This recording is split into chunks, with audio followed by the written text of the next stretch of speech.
AI to the Sky podcast.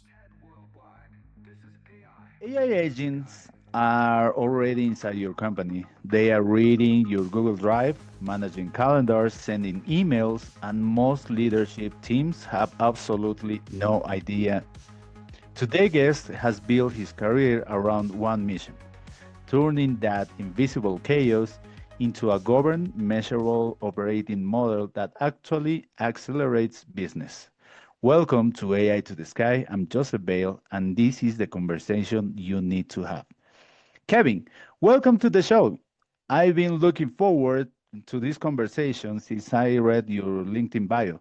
It actually opened with a wake up call that I think will hit hard for every entrepreneur listening. But before we get into the chaos, tell us, who is Kevin Williams? Well, thank you so much for having me. This is always fun to talk about. I'm Kevin Williams. I'm based in Utah, in Park City, Utah, and I am the founder and CEO of AscendAI. And AscendAI specializes in AI literacy for organizations of all sizes. So we go into companies and we work with their teams, either at the very, very top or more commonly right in the middle of the organization, to build capacity and understanding for the practical applications of artificial intelligence. And then on the other side, we operate AI offices. So our team will go into a company that's trying to wrestle with these issues and may not have a lot of technical capability, and we'll work with their executive team to identify the right projects, and then we'll embed ourselves in the organization and actually start building those projects on the ground. Kevin, your bio opens with a striking scenario: AI agents showing up inside companies, whether leadership invited them or not. Reading Google Drive, managing calendars. Can you walk us through a real scenario you witnessed where a company had no idea what was running inside their own systems? Okay, so the data is absolutely shocking. It's something like 85% of people are using AI in their work, their day-to-day work, and only something like 35% of companies have actual policies around it or actually paying for licenses. So that means that in most companies, people are bringing their own AI systems into the company, be it just a chatbot or be it some app that they've downloaded off the internet, and the organization has no idea that that's happening.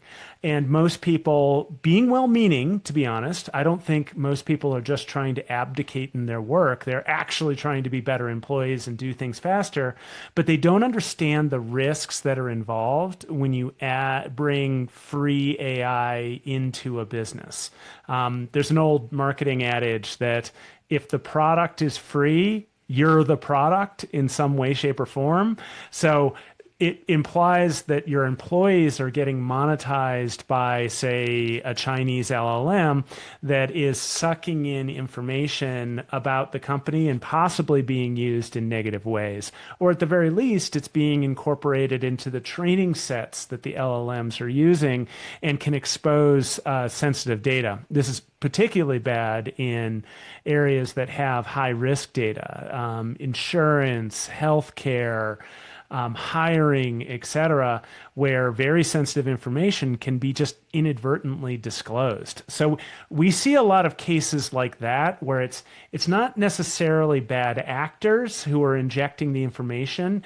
It's just sort of underinformed employees who are bringing these products into the company. And usually the company has absolutely no idea that their people are doing these things. Yes, you're right. I think they have to know more about AI ethics principles and that kind of stuff. That it's pretty new. That's why I think. But Kevin, there's a stat from Deloitte 2026 report that only 21% of enterprises have mature governance for AI agents. That means 79% are exposed. From your frontline experience, what does that exposure actually look like in practice?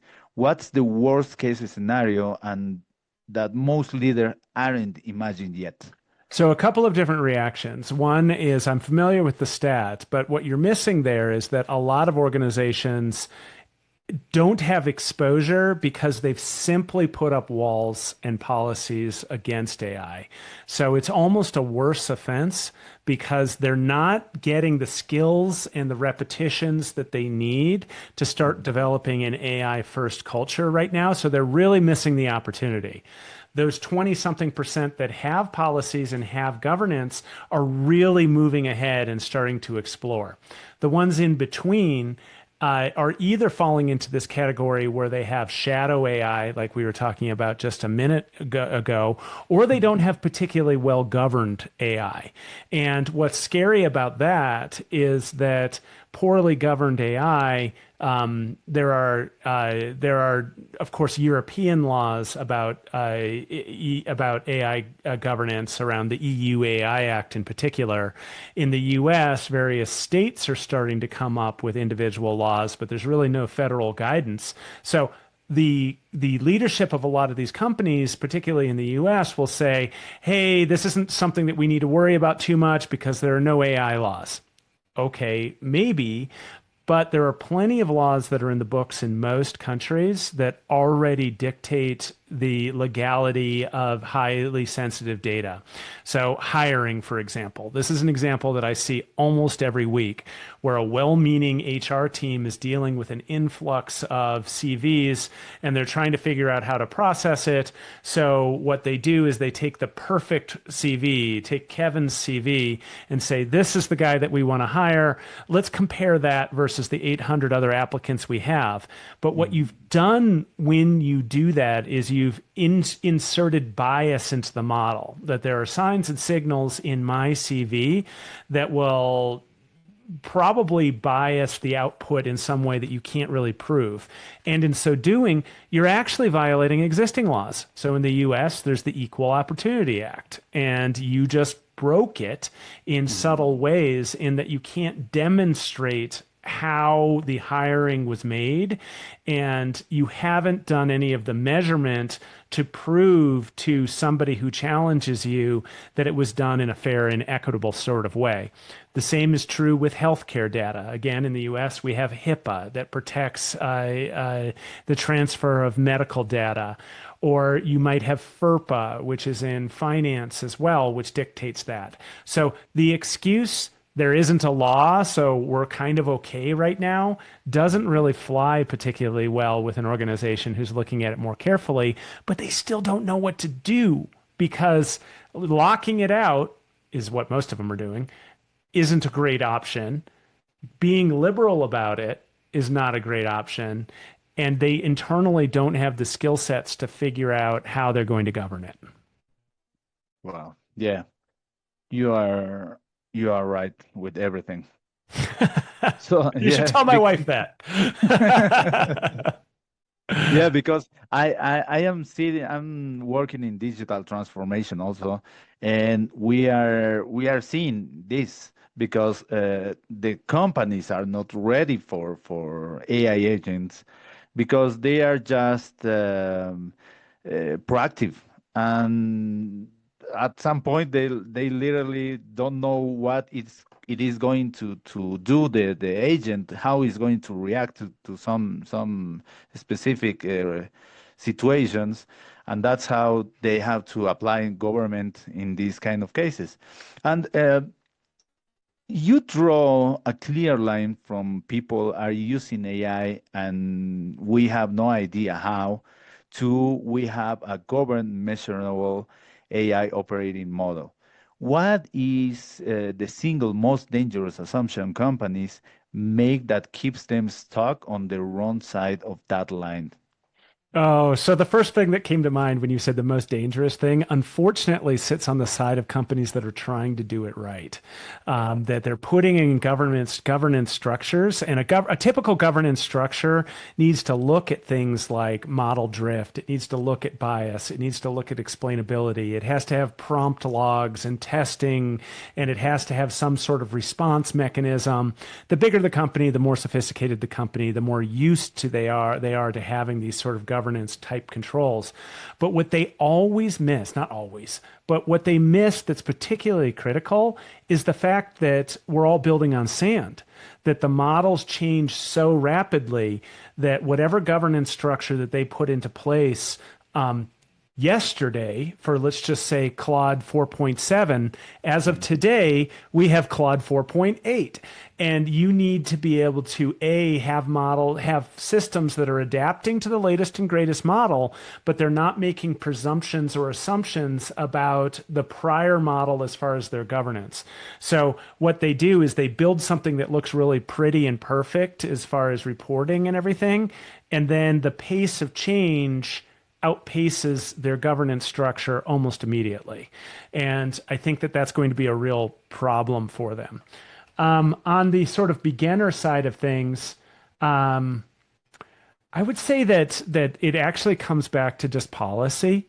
That a lot of the policies that have been written. Remember, I'm not an AI absolutist, but I am very, very pro AI as far as its application, and the policies are overly restrictive of use, or they're restrictive of use in ways that just basically neuter its effectiveness within the organization.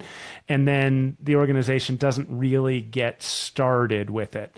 I think you were looking for something that was a little bit more subtle and risk oriented there, but I view not getting started and not really getting moving with this as a risk as well. I'd almost prefer the lawsuit versus the not getting started as the head of an organization. Oh, yeah. And Kevin, what do you think about? I'm seeing that in many companies, the tech experts of the or the tech area, it's taking place of AI too. They are kind of there's kind of an evolution that they think that it could be, but I saw that AI needs to be like you have to be an expert in AI, not only an evolution, because the TI department has many things to do, and they think that they can just I don't know, it's just like a AI plugin, and that's it, right? So I guess I'm going to react to that a little bit. That organizations, and this is more broad versus risk, there are basically four different areas that you see AI being employed in organizations. The very first is dev. It's those people that you're talking about, and it's amplifying their ability to produce more code faster and cheaper. We've heard so much about this over the last 6 months in particular. It's pretty obvious because it's so measurable that you're putting out more, you're meeting your PRs faster, like et cetera. You can measure that, and that's like catnip to an organization. Oh, great, I can apply technology, I can improve things, and I can measure it. The next place where people focus is on their product. Whatever their product is, they're going to put their best and brightest people on the applications of artificial intelligence on their product. If they need to be able to use image recognition to increase the value of their product, they increase the stickiness in their market, they make their customers happy, they make more money. Again, totally obvious place to put it. Where people start flailing is in the next two. The first is the application throughout the rest of the organization. So the workflow optimization, the digital transformation, the efficiency gains, et cetera, because that feels a little bit less important than those other two and definitely a little bit less measurable. And then the last where people definitely fail is they don't look ahead. They don't look ahead. They're planning based on where agentic harnesses are today, which they learned about yesterday, basically. And they're not thinking about what's the state of their company, their customer, their industry, regulation, et cetera, over the next hill, because everybody else is all charging forward too. And if you're not planning for that future, you're going to end up in some sort of a trouble. But to the specific tech, like allocation of resources question is where you were leading. Because those first two pillars get most of the attention, it's very hard to focus attention somewhere in the organization, even if there's a solid ROI. And we see this day in and day out, where we'll go in and we'll train a cadre of people, middle managers, independent contributors in the middle of the organization. We teach them about AI, its risks, its strengths, its weaknesses, but they can't actually go in and build a solution because they start encountering organizational issues with that, as far as data access, platform access, et cetera. So they go knocking on the CTO's door and say, hey, CTO, I have this great idea. I'm going to be able to save myself 15 hours a week if we do this thing. And the CTO goes, what do I care about 15 hours a week in accounts receivable? Like, it doesn't matter to me. It matters to that person, right? Yeah. And what I think, and sort of air quotes around I think, needs to start happening, and what one of the things that we're starting to do is this idea of forward deployed AI workflow engineers. And there's been a lot of press around Anthropic and OpenAI in the last few weeks about all of the funding they've done for exactly this role, because they're seeing it too. So these people sit adjacent to the tech department, whether they're a consulting group like me or whether they're actually within the organization, and they essentially parachute into a vertical, into marketing or into supply chain or whatever it is, and they work with that team to understand what those issues are from a business and a process perspective, but they have the keys in terms of being able to access the right data sets, and they can build things locally in that vertical with the trust of the organization. That's very, very different from saying, hey, Sally in accounting, here's the keys to your accounting software, go build an MCP that connects to things. Like, that's crazy in a big organization. Yeah. But solving Sally's problems still make the company money, and they increase her happiness and her productivity and et cetera. But really, the only way that I'm seeing that happening is not through the traditional dev chains, because they have bigger things to do than solve Sally's problems. Yes, you're right. You're definitely right. So you describe AscendAI as an external AI office. That framing is, I think it's fascinating. It's not consulting, it's not training, it's not operation, it's an operating function. What does actually means to be an organization AI office? What do you do on day one, for example? So it's funny. The training happened almost by accident, because I was very early to generative AI and early to AI. My history in AI goes all the way back to the dim days of 2017 and machine learning and things. And I realized immediately at the end of 2022 how important all of this was going to be. And I dove right in. And I tried to solve everybody's problems. And they would look at me and say, AI, what? What are you talking about? I have no idea what you're talking about. I don't know how to think about this. I don't know where I'd apply it, et cetera, et cetera. So the training business came as a response to that you have to educate people. You still have to educate people. This has not changed. People, the level of AI literacy is just terribly low. So you need to educate people at all levels of the organization such that they can really think about the technology better. So when we come in as an AI office, everybody's on a continuum, right? Sometimes they just want us to come in and fix things and be that forward deployed engineering team. But in a perfect engagement, we come in and we're working alongside the senior leadership, and we'll work them through.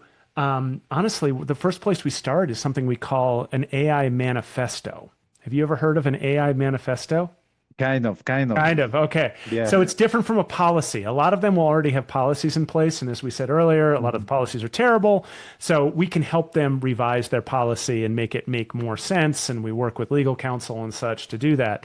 But the manifesto is so important because it sets the stage in the organization from a leadership perspective of how the organization is going to think about AI and apply it.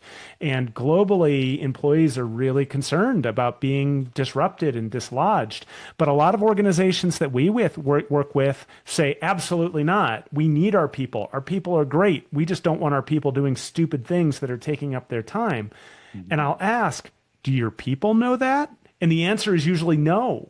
So the manifesto establishes from usually the CEO or founder or chairman. Those are who it needs to come from. It should not come from HR. It should not come from a lawyer. It should not come from the COO or the CTO. This needs to come from the top of the organization that sets the tone for how they're going to apply it. Once that's in place, we often need to do the education. And the education will start at senior ranks and really bring people up to speed. They think they know, they're using GPT at home, maybe they've experimented with some things, but I'm sure you've seen this. Like they don't really know because they're super busy and they Yeah. don't have time. So we'll get them educated, and then often this is where it starts to bifurcate, that part of the team will continue to build capacity in other places of the organization over a longer period of time. And the other part of the organization will start identifying those critical use cases. And they might actually be in dev or they might actually be in product as opposed to just being in workflow. So it depends on how techy the company is about what they're going to want to address. Then we roadmap that. So we Mhm. develop what the roadmap is for whatever the solution. And we do discovery, just like you would as a consultant. And you go in with the team and then you start identifying whatever the solutions are based on ROI. And then it's rinse and repeat long term. And, frankly, this is still early days in all of this. The idea is that we help the organization build the capacity to take on these functions themselves. As much as it's good for me, for a business perspective, just to be embedded in their company forever, that's really not the way we like to operate. We want to build capacity with their team, help them hire the right people, augment those people with the right skills and training and approaches and discipline, and then eventually back off to the point where maybe we're in an advisory role. So there's an arc to the engagement. But the reality is nobody's exited yet. Like everybody's still building and there's like so much to be done that maybe we will just be embedded in these companies forever. Who knows? Yeah. So, Kevin, I want to bring this home for our audience because a huge part of AI to the Sky community is made up of entrepreneurs and executives across Latin America. People who are watching the AI web hit the US and asking, what does this mean for us? So when you think about AI governance gap in the context of Latin America, where regulatory frameworks are less mature, where digital transformation is still uneven, do you see that as a threat or a massive opportunity, and why? Oh, I see it as a massive opportunity because it's less standardized and there's so many disconnected pieces of Latin American fintech that can be brought together by these technologies. And you hear people talk about big data lakes, right? Lake houses and whatever. What you have are a bunch of small data ponds that are all over the place.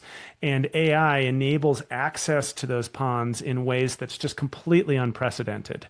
And the big players in the space, although they're big, they tend to be tied to the more nationally oriented banking organizations and things. And there's a huge opportunity to tie these others together.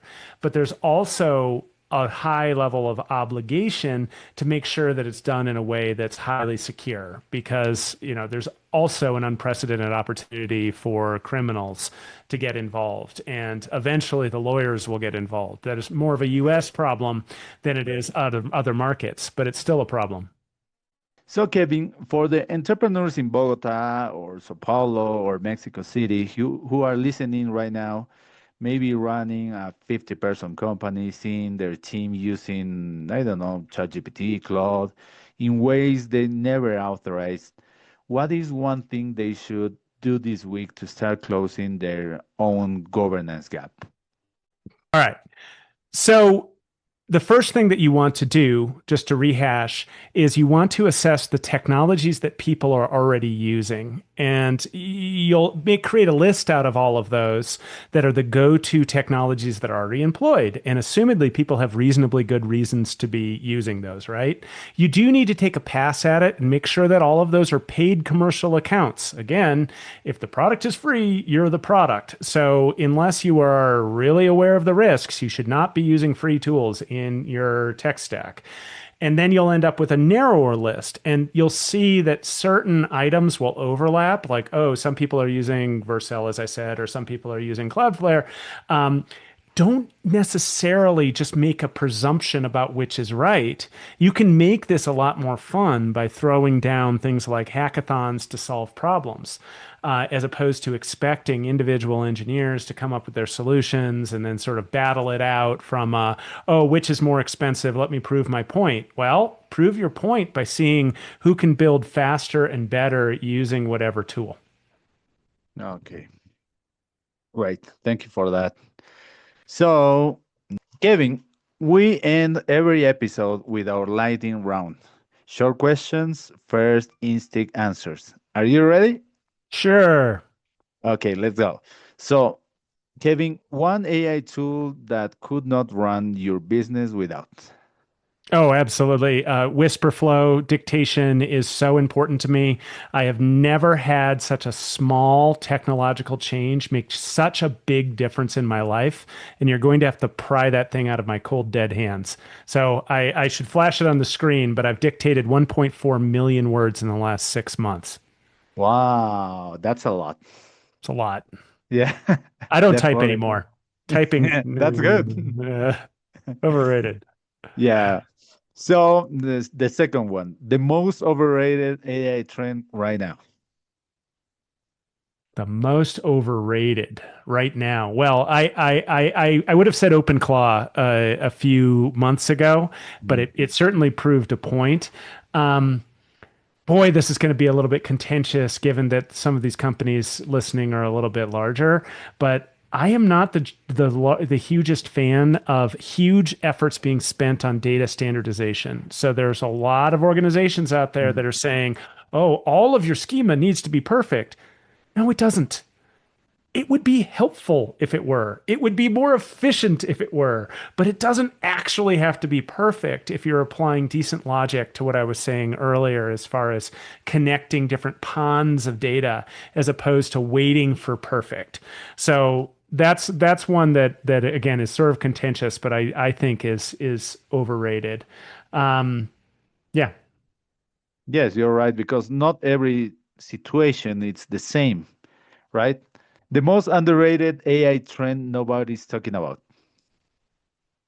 Oh, it's got to be mono threads and agentic harnesses. I mean, you and I are talking about this. There are people in your audience that are talking about this, but it has been such a turning of the page in just the last few months as Mhm. far as the ability to use an agentic harness to connect all of your different sources of information together and live your life in a mono thread. It is revelatory to have that much context and that much information around you. And it's not even that fancy. It doesn't really rely on a bunch of agentic flows, although mine do. Like if you want to do really complicated things, you can. Mhm. But I now start my day with a single prompt and I run my entire day through a Claude prompt that's connected to my CRM, to my project management, to my Slack, to my email, to my calendar, to etc.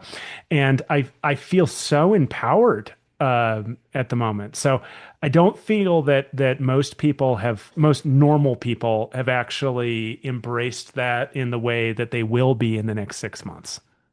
Yes. Okay. So, AI agent you build if you had unlimited budget. Oh, I get to build anything I want. So, unlimited, I don't think the budget really matters, Mhm. because the type of things that I'm going to be executing on are more pedestrian or client focused. I have built so many different things to just run my own business. Mhm. But I would say that really elaborate uses of transcripts in ways where the transcript is getting to the right place and the right people and the right vector database in the organization such that you can pull important information from it tied to a client, tied to an employee, tied to a project, whatever it might be. Um, those are beautiful, absolutely beautiful when they're well constructed. So absolutely love that sort of thing. But I don't really have any like world domination, like scraping type things out there that are that exciting. Okay.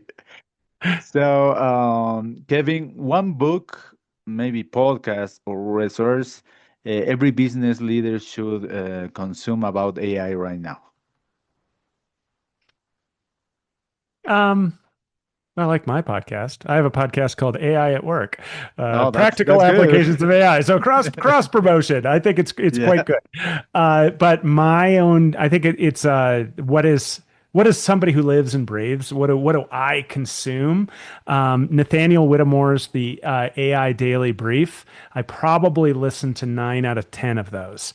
Um, I also like Lenny's podcast. They're very, very long, but they're really deep. And when they hit, they hit. I probably listen to 1 out of 5 of those. And then I like the AI intelligence show. That's Paul Reitzer. Originally it was the AI Marketing Institute, I think is what it was. And I listen to that one weekly. Again, it's sort of practical, no nonsense. I get pretty tired of the shows that are all about the business of AI and the like this merger and that merger and this acquisition and whatever. And I get Mhm. a little tired of it being highly techy, like tomorrow, because there's a new Opus model, like all of it will be about Opus 4.8. Like, okay, fine. But you need to get the core principles together so Mhm. that you can grapple with the technology, apply it, motivate your people. And the rest of it's just sort of fluff for people like us. And, Yeah. you know, we don't, even us, we probably don't need that much. Yeah, great resources. So, Kevin, the last one, complete this sentence. The future of work belongs to? Oof. The future of work belongs to people who are willing to own that future and invest in themselves, invest in the technology, develop the scars and the failures that it's going to take for them to get there. People who are doing that and investing time on their nights and weekends and trying to figure this stuff out will have the best imaginable work because they will be divorced from all of the terrible things that organization asks people to do and instead will be focused on creation and their own individual genius. Okay, great. So, Kevin, this has been an incredible, clear-eyed look at what actually is happening inside organizations, and more importantly, what to do about it. Before we let you go, where can our listeners find you, connect with you, and follow your work? So email is always good, Kevin at ascendlabs.ai. And my organization is ascendlabs.ai. Also, I'm very active on LinkedIn. I love talking about this stuff, as you can tell. So I'm always happy to engage with people. Yeah, those are all great places to find me. Okay, Kevin. So thank you so much about that. And everybody is listening. The link is on the description. If this episode gave you even one thing to act on this week, share it with someone on your leadership team who needs to hear it. I'm Joseph Bale. This is AI to the Sky, and we'll see you on the next episode. Thank you so much, Kevin. Great. Thank you so much.